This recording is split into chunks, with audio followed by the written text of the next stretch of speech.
प्रतीक दिल्ली में joint family के साथ रहता था, लेकिन जॉब की वजह से अपनी माँ के साथ दूसरे शहर में शिफ्ट हो जाता है, जहाँ उसकी प्रीति के साथ लव मैरिज हो जाती है, जिस पर बहू को नापसंद करते हुए उसकी माँ पूरा समय प्रीति को परेशान करने के तरीके निकालती रहती है। प्रीति, कहाँ हो? सुबह का नाश्ता दोपहर में खिलाओगी क्या? इसमें प्रीति और प्रतीक ऑफिस जाने के लिए तैयार हुए कमरे से बाहर आते हैं, जिसे देख सास प्रीति पर भड़कने लगती है। महारानी, तुम सुबह सुबह तैयार होकर घर का सारा काम छोड़कर कहाँ चल दी? जी वो ऑफिस। हैं? तुम ऑफिस जाओगी तो घर में जो सफाई, नाश्ता, खाने का काम है वो क्या मैं करूंगी? माँ, मैंने उससे वादा किया था कि वो जॉब कंटिन्यू कर सकती है। अरे वाह जी वाह, दोनों आपस में सलाह कर फैसले ले लिए।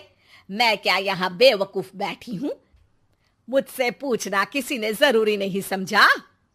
मम्मी, आप फिक्र ना करें, मैं आज ही रेजिग्नेशन दे दूंगी। प्रीति ऑफिस के लिए चली जाती है और अगले दिन से जॉब छोड़ घर के कामों में लग जाती है, लेकिन साथ ही उदास भी रहने लगती है, जिसे देख प्रतीक को अच्छा नहीं लगता। मुझे पता है तुम्हें अपनी जॉब कितनी पसंद थी। आई एम सॉरी प्रीति। अरे कुछ नहीं होता, बस मम्मी खुश रहनी चाहिए।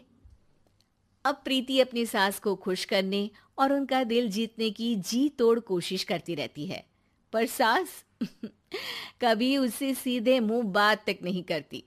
इसी तरह दिन बीतने लगते हैं। एक शाम प्रतीक ऑफिस से परेशान घर वापस आता है। माँ, चाची का फोन आया था। दादी की तबीयत बहुत खराब है, हमें दिल्ली जाना होगा। पति की बात सुन प्रीति तो पैकिंग शुरू भी कर देती है, पर माँ वहीं बूत बनी खड़ी रह जाती है। लगता है मम्मी अपनी सास से बहुत प्यार करती हैं, तभी उनके बीमार होने की खबर सुन शॉक में आ गई। ये प्यार नहीं, परेशानी है। तुम तो ऐसे सोचो कि अब से जब तक दिल्ली में हो तुम्हारे अच्छे दिन शुरू। अच्छा, ऐसा क्या है दिल्ली में? वो तुम्हें कुछ ही घंटों में पता चल जाएगा।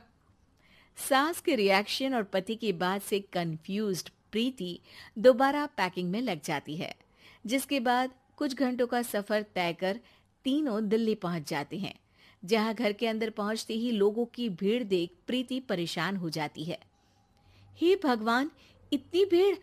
प्रतीक, कहीं तुम्हारी दादी को कुछ हो तो नहीं गया ना? पागल, ये भीड़ नहीं, मेरा परिवार है। क्या? इसे तुम परिवार कहते हो? अरे इसे तो जिला घोषित कर देना चाहिए।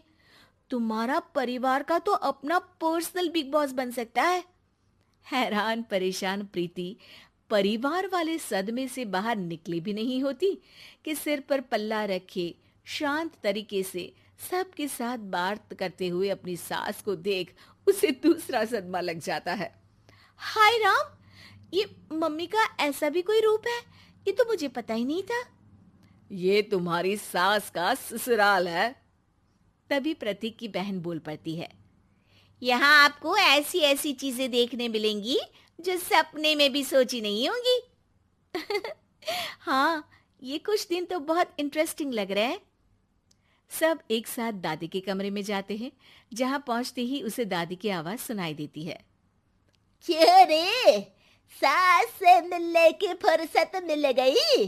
दूसरे शहर जाकर छूट क्या मिली? तुम तो भटकता पंछी बन गई। इतने समय में ये तक नहीं पूछा कि जिंदा भी हूं या मर गई। प्रीति की सास अपनी सास के पैर छूती है। अरे कैसी बात कर रही हैं मम्मी, आपको तो मेरी उम्र भी लग जाए। अरे बस कर, ये झूठी उम्र देने वाली बातों का दिखावा ना कर। तेरा बस चले ना तो जो मेरी बची कुची जिंदगी है वो भी अभी खत्म कर दे। अरे बहू कहाँ है? इस पर सास प्रीति को दादी से मिलवाती है। दादी प्रीति को बहुत प्यार देती है। क्यों बहू, तेरी ये सास परेशान तो नहीं करती ना? अगर करती है तो अभी बता दे, मैं इसकी क्लास लगा दूंगी। अरे कैसी बात कर रही हैं माँ जी, भला मैं क्यों किसी को परेशान करूंगी। प्रीति अपनी सास का ये रूप एंजॉय कर ही रही होती है कि तभी चाची वहां आकर प्रीति को अपने साथ ले जाती है। सास की क्लास लगते देख जो खुशी मिल रही थी वो तुम्हारे चेहरे से साफ पता चल रही थी, इसीलिए ले आई, क्योंकि अगर उन्हें पता चल जाता तो तुम्हारी खैर नहीं थी। थैंक यू चाची जी। चाची और प्रीति घर में झूले पर बैठी बात कर ही रही होती है कि उसकी सास भी वहां आ जाती है। मतलब यहाँ सारा काम मैं करूं और तुम बैठी हंसी ठिठोली करो? अरे चलो जाओ, खाना बनाओ। सास प्रीति को डांट कर काम करने भेज देती है, जिसे दादी देख लेती है और एक बार फिर सासू माँ की क्लास लग जाती है, जिसे पूरा परिवार मजे से खड़ा होकर देखने लगता है। क्यों रे, मैंने तुझे काम बोला और तू उस बच्ची को परेशान कर रही है? सास की कोई इज्जत रह गई है इस घर में या नहीं? यहाँ खुद की सास होते हुए भी ज्यादा बड़ी बन रही है। अब नहीं मम्मी जी, मैं तो बस थोड़ी मदद के लिए बोल रही थी। सास रसोई में जाकर काम करने लगती है और दादी प्रीति को लेकर वहां से चली जाती हैं। इसी तरह एक हफ्ता बीत जाता है, जिसमें दादी अपनी बहू को डर, इज्जत और प्यार का फर्क समझाती रहती है और प्रीति उसका मजा लेती है। वापस जाते हुए दादी प्रीति और उसकी सास दोनों को अपने पास बुलाती है। मेरी बहू जिद्दी और अड़ियल है, इसलिए उससे हमेशा सही काम करवाने के लिए मुझे सख्ती करनी पड़ती है। लेकिन तुम्हारी बहू अच्छी है, तेरी खुशी के लिए वो अपनी जॉब और सपने भी छोड़कर घर में बैठी है। अपनी बहू के साथ प्यार से रहो। और प्रीति, अगर अभी भी तुम्हारी सास परेशान करे ना, तो फिर तुम्हें पता चल ही गया है कि शिकायत कहाँ करनी है। जी, अपनी सास की ससुराल में उनकी सासू माँ के पास। प्रतीक दिल्ली में जो कि आपको हमारी ये कहानी पसंद आई होगी। कृपया हमारे चैनल को सब्सक्राइब करें और सभी अपडेट्स के लिए बेल आइकन जरूर दबाएं। और हाँ, वीडियो लाइक और शेयर करना मत भूलिएगा। Bye bye. दोस्तों, हमें उम्मीद